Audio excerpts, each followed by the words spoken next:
Thanks to the supporters of channel member Matt Roberts. Well, here we go then, folks. We've sold most of our stars.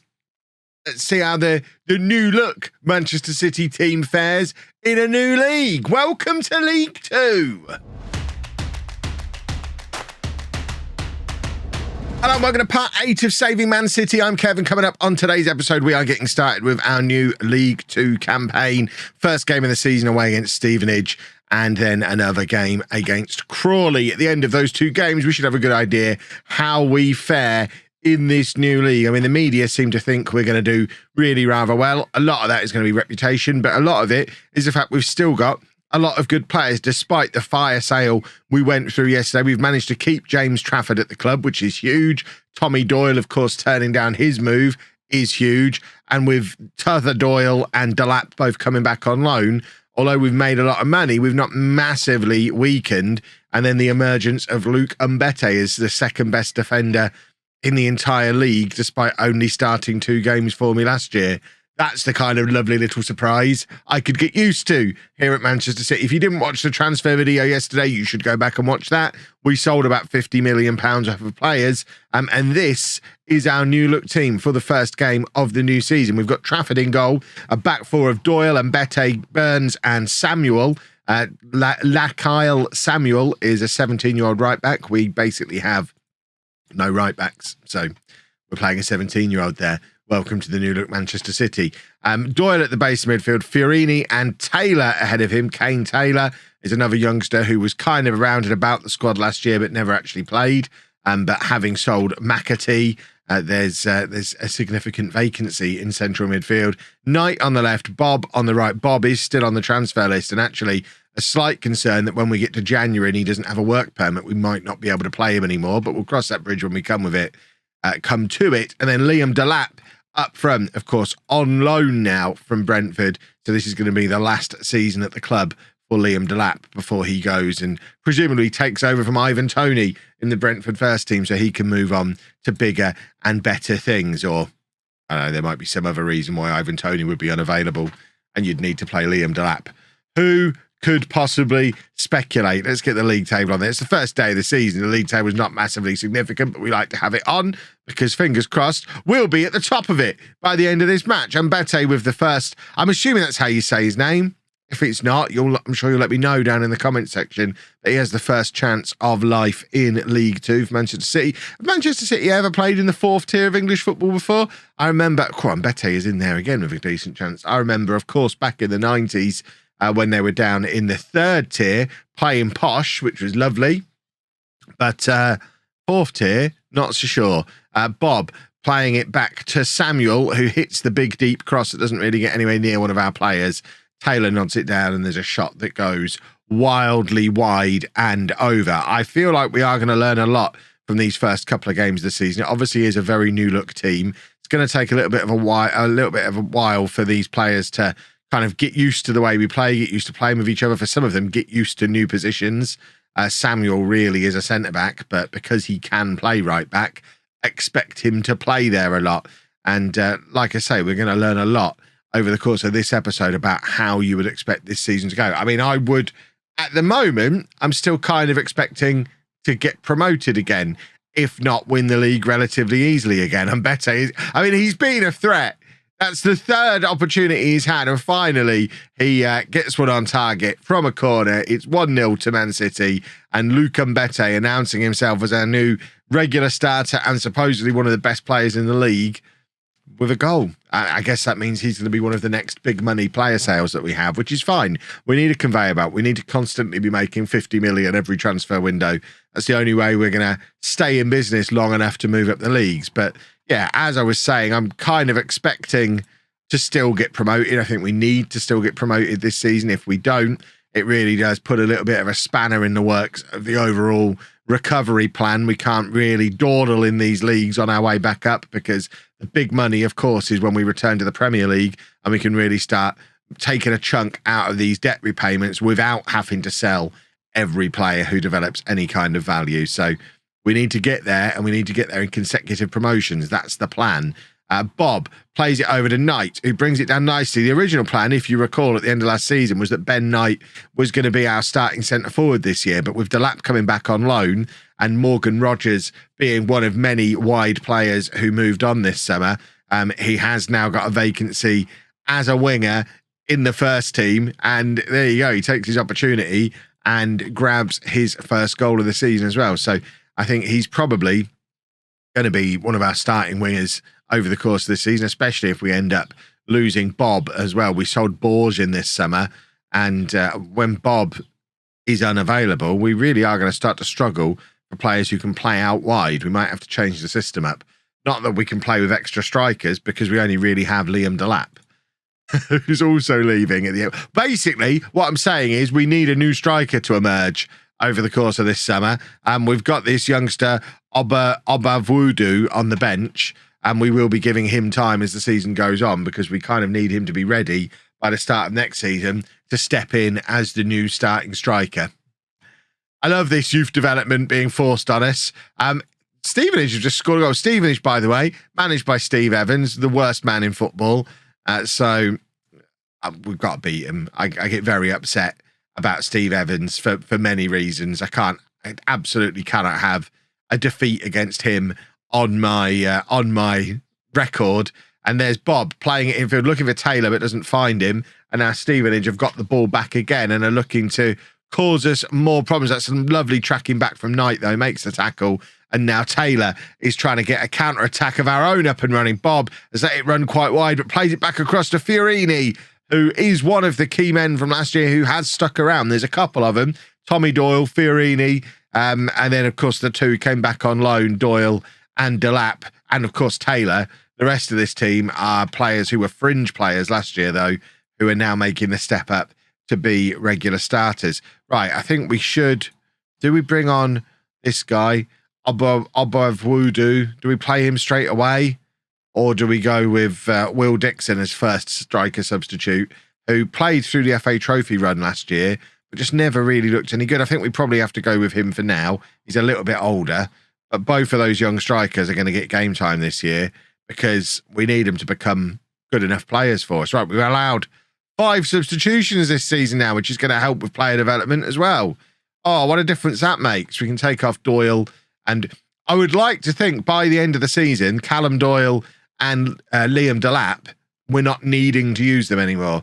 They're obviously here on loan, and we're going to use them to make sure we get over the finish line. But if it becomes clear we're going to win the league regardless, or get promoted regardless, we'll probably phase them out and really start preparing for life without them and keep them on the bench and use them in emergencies. That's the long-term plan. But Wilson Esbrand plays it all the way back to Trafford, who is another one similar to Delap, where if Trafford goes, we have a big problem because we don't really have another goalkeeper ready to come through at the moment. So we kind of need to keep hold of James Trafford at all costs. Cross comes in, looking for Bob and Dixon, who were lurking in the middle. Samuels picked up the loose ball, has the shot. The young centre-back playing out of position, looking like a wing-back. Lovely old stuff. And now we've got a corner, and it's going to be Doyle to hit the in-swinger. It looks like we're loading up that far post, which is where the ball has been delivered. And Mbete was there again, and he looks like he is going to be a threat from set pieces this season. I'm surprised we're aiming at him constantly rather than Finley Burns. I mean, just to confirm for you, that's not a tactical thing. We're supposed to be aiming at them both. You've got Mbete there and Burns there. I mean, Burns is 6'6". I mean, maybe we swap them around, but they're both at the near post when we're hitting near post, at the far post when we're hitting far post. So you would expect them both to be getting decent opportunities. Right, we're going to bring on another youngster. Katongo is going to come on for Burns to make his debut at centre-back. And then for the final change, what have we got? We've got Micah Hamilton. Micah Hamilton can come on. He can come on for Ben Knight on that left-hand side. And 5 substitutions. This is going to certainly make rotation and player development a little bit easier, being able to play more and more of these young players in each match. We will definitely be making full use of 5 substitutions in every single one of these matches as we try and develop the next generation, I guess, the next wave of players coming through. I think there's one more wave after this one before we start relying on the the new crop of new gens that are coming through, which, as we saw from last season's youth intake, the first batch of new gens we got weren't very good. So it is going to start getting tougher, but thankfully, when we get to the point where we have to start relying on the new gens, the transfer embargo will be over. Obviously, we'll still have no money, so we're not going to be able to go and throw cash around, but I'd like to think we can get through this season on this batch of existing City young players, next season on the next batch, and then by the season after, we can start bringing in some free transfers, some loans of our own to hopefully get us back to the Premier League. That's the plan. I mean, it's such a simple plan when we phrase it like that. And that was a narrow offside. I tell you what, we've not steamrolled over Stevenage here. We were winning a lot of games, 6, 7, 8 goals last season towards the end. It doesn't seem like we've started the new season in the same way, although we have got a last-minute penalty here to hopefully make it 3. But it does seem to indicate that there's going to be a little bit more of a challenge, and we haven't made it 3. Tommy Doyle's penalty is saved, and the follow-up from Robertson goes wide. So just winning by the odd goal, and maybe it's not going to be a foregone conclusion running over the league again this year like it was last year. We'll learn more. We're going to play another one. We'll learn more in that one. So, nice little win over Crew for the second string players in the Moose Cup. We're not going to be playing our first team in the Moose Cup. I really would like to be able to play this guy. He is quite good. We can't play him in the league because if he plays 10 league games, you have to pay another £1 million for him. So that's very sad. So he drops back out of the team and we go back to pretty much the same side that played the first league game of the season. Aguilar is now fit enough to come in and play right back, so he will come in and do exactly that. The rest of the back four, Wilson, Esbrand, Doyle and Burns. And then I think the rest of the 11 is the same one as started the first game. So let's get the players, get the team submitted, and we're playing Crawley. I have no idea how good Crawley are, although they have got Kwesi Appiah up front, who played for Posh many years ago, if I recall. Don't think he was very good. I say played for us, kind of sat on our bench. I don't want to talk about Posh. I'm recording this video the morning after the night before. If you're watching this years in the future, you probably still know what I'm talking about because people are probably still mocking me about it. I'm not over it. I'm not happy, and I don't want to talk about it. The fact he used to play for Posh means he shouldn't be allowed to be involved in a football match of any kind. Liam Delap was almost in there, but kind of slowed down. It's like he didn't really want it. And now Bob, on the right, plays it into Fiorini and Aguilar, who I'd kind of written off last season, but because we've got no other right backs, he's probably going to get some game time this year. He's on 20 grand a week, and no one wants him. No one's willing to pay his wages. So I think he's another one who might not get a work permit when we get to January, but between now and then, we might as well make use of his 20 grand a week and actually play him because he's an actual right back. We've just turned down a couple of bids midweek for Tommy Doyle as well. Remember, the transfer window isn't yet closed, so there is still the possibility that more of these players could leave before deadline day.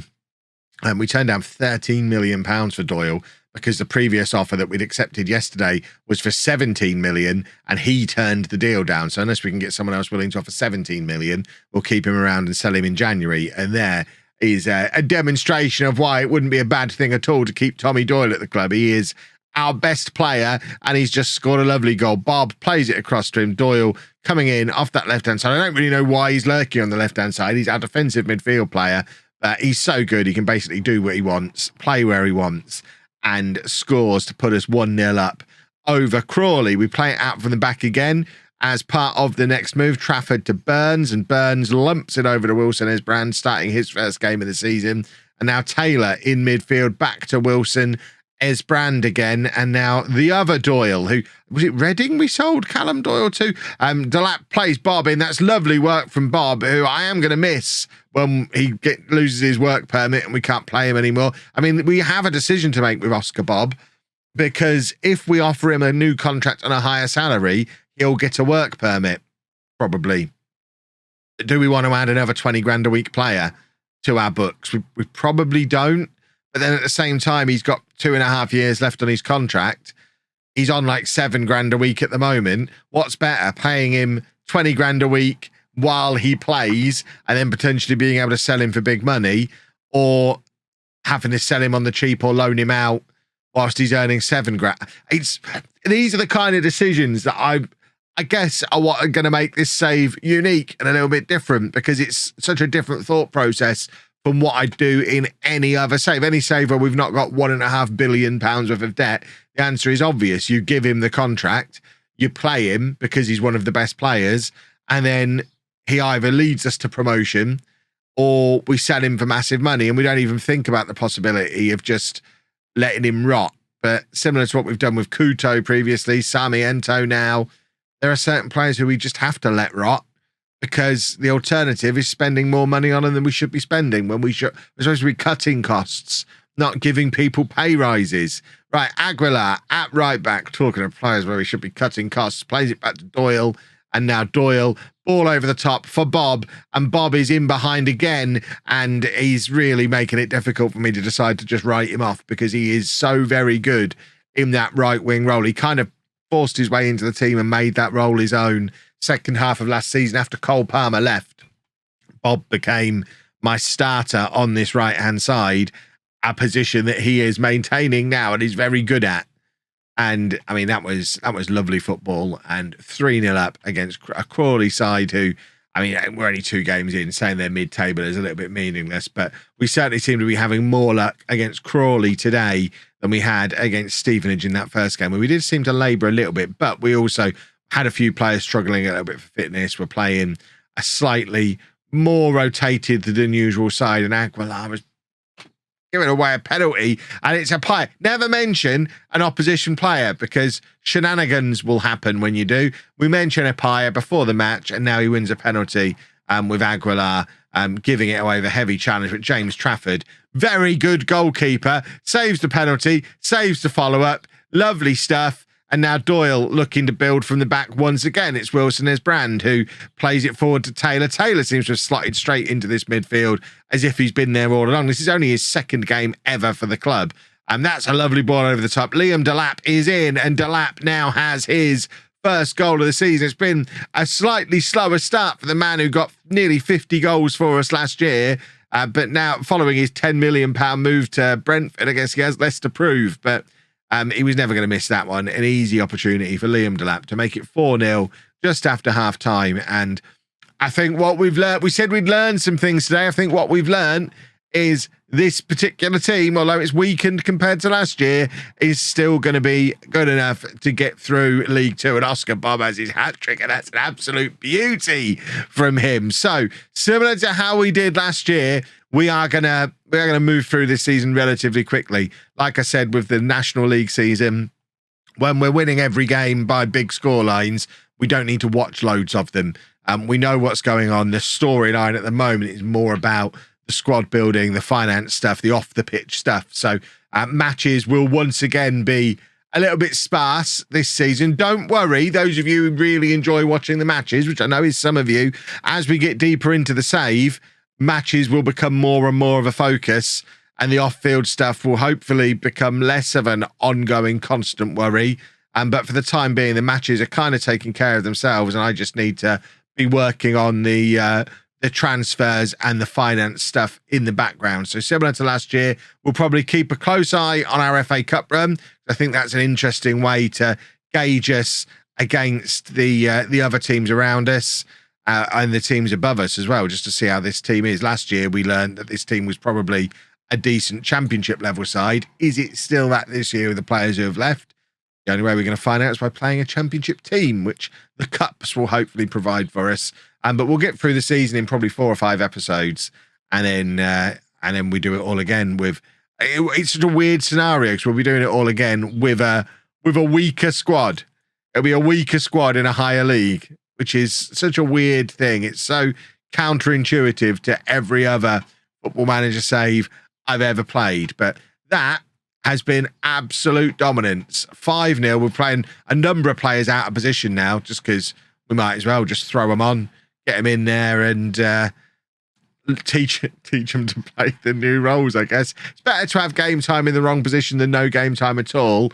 Surely. Is Appiah going to prove the Football Manager curse is real? He's not. He's played it back across goal. I thought he was going to have a go for it himself, but we've hit the 90th minute, and fingers crossed we survive the transfer window without losing too many more key players.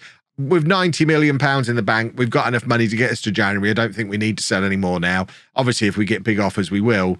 But the job now is to make sure we're all but promoted by January and then sell a bunch more then. And hopefully we're left with enough to get us over the finish line. In the meantime, there'll be lots of rotation, lots of trying to get these young players game time so there are players ready to step up and to fill the gaps that we know are coming. And hopefully a new striker has emerged by the next episode who can give Liam Delap a little bit of a run for his money. I'm not seeing it at the moment, though. Maybe that really young guy needs to get some game time if games are going to be this easy. Oscar Bob might not play that well every week. If you've enjoyed that, please make sure you leave a nice big thumbs up on there for me. Subscribe to the channel for daily Football Manager videos. And thank you very much for watching.